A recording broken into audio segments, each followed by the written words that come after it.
جہنم بڑا وسیع ٹھکانہ جس میں مجرم ڈالے جا رہے ہیں، بے تحاشا لوگ گرائے جا رہے ہیں.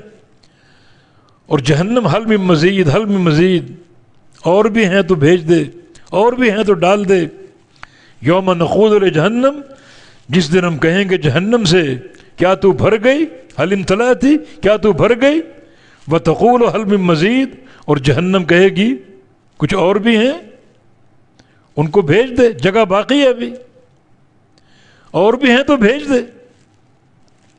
نبی علیہ السلام کی حدیث ہے صحیح بخاری وغیرہ میں کہ اللہ تعالیٰ جہنم میں لوگ ڈالے گا، انسانوں کو اور جنوں کو، اور جہنم حل من مزید، حل من مزید کہے گی، مزید بھیج دے، اور بھیج دے، اور بھیج دے، جگہ بڑی باقی، حتیٰ کہ سارے مجرم ختم ہو جائیں گے. اور جہنم حل من مزید کہہ رہی، اور بھیج دے.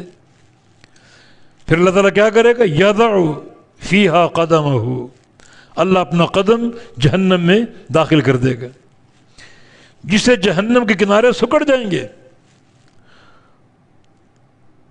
پھر جہنم کہے گی قط قط، بس بس بس، اب میں بھر گئی.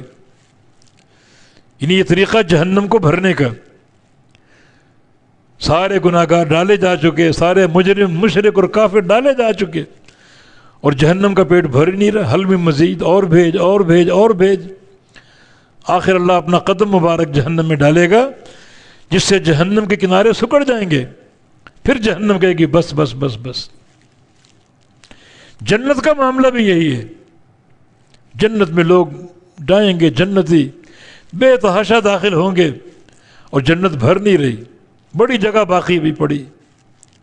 حتیٰ کہ سارے صالحین نیک لوگ جنت میں داخل ہو چکے ہوں گے، جگہ پھر بھی باقی بچی ہوئی. پھر اللہ تعالیٰ کیا کرے گا؟ یعنی جہنم کی طرح جنت کو اللہ تعالیٰ سکیڑے گا نہیں. جہنم کو سکیڑ دیا اپنا پاؤں داخل کر کے، اپنا قدم داخل کر کے، لیکن جنت کو نہیں سکیڑے گا. بلکہ حدیث میں تک ینشئ اللہ لہا خلقا آخر، اللہ تعالیٰ اسی وقت ایک نئی مخلوق پیدا کر دے گا. فیسکنہم فی فضل جنتہ، اس نئی مخلوق کو اللہ تعالیٰ جنت کے بقیہ خالی حصے میں آباد کرے گا. کیونکہ جنت اللہ کی رحمت ہے، رحمت سکڑتی نہیں، تنگ نہیں ہوتی، رحمت میں بڑی فراخی اور وسعت ہوتی ہے. جہنم اللہ کا عذاب ہے، اللہ اس عذاب کو سکیڑ دے گا. یہ بھی خالق کائنات کی رحمت. اور جنت میں خالی جگہ بچ جائے گی، لیکن جنت کو اللہ تعالیٰ سکیڑے گا نہیں، کیونکہ وہ رحمت ہے اللہ تعالیٰ کی. رحمت سکڑتی نہیں، رحمت بڑھتی اور پھیلتی ہے. تو اللہ تعالیٰ جنت کے بقیہ حصے کو آباد کرنے کے لیے اسی وقت ایک نئی مخلوق پیدا کر دے گا. اس نئی مخلوق کو اللہ تعالیٰ جنت میں داخل کر دے گا. یہ اس کی رحمت کی وسعت ہے. نہ اس نئی مخلوق نے نماز پڑھی، نہ اس نے کوئی روزہ رکھا، نہ کوئی عمل کیا، اور اللہ بغیر عمل کے ان بندوں کو جنت میں آباد کر دے گا. تو اس سے اندازہ کرو کہ جو لوگ عمل کریں گے ان کا جنت میں کیا ٹھکانہ اور کیا مقام ہوگا.